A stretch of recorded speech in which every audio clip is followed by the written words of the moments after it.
Do you think in every NET exam, 6% of the candidates qualify for the NET?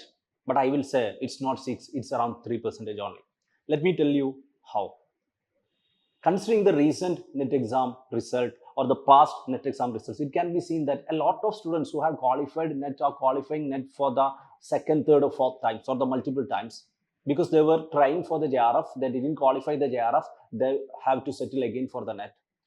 But initially I believed that it's only a very small percentage of the people who are qualifying NET again and again. Then I conducted my own survey and I came to know that more than 50% of the students who are qualifying NET in a particular exam has already qualified NET before.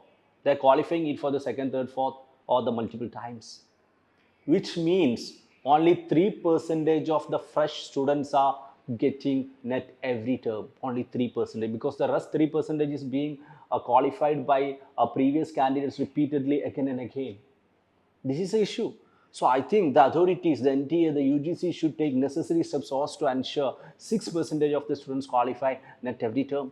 It can be done very easily, I will say. Just during the application time, they can include an option, are you qualified NET already? Also, they can include, since we are having NET marks is also considering for PhD admission, we can have 2 or 3 options, like first option PhD only, the second option JRF NET and PhD, and the third option JRF and PhD only. So they can make some slight adjustment in the application time, and they can ensure that more than 6% or around 6% of the fresh students qualify UGC NET. It will not create any further financial burden of the UGC, I feel, because initially the reason for limiting the JRF to 1% was thought to be the financial constraint for UGC and the government. But it's a serious issue. We have to discuss whether the government has. It's a serious issue. We have to discuss and debate a lot that in the higher education sector and the research sector, whether the government should consider financial constraint as an option to limit the opportunities. But when it comes to NET, it doesn't create any further financial obligations on the government. They are not giving any fellowship for the student, merely they qualified NET. But it will open a lot of opportunities for the students. For example, they will be having a better opportunity for employment.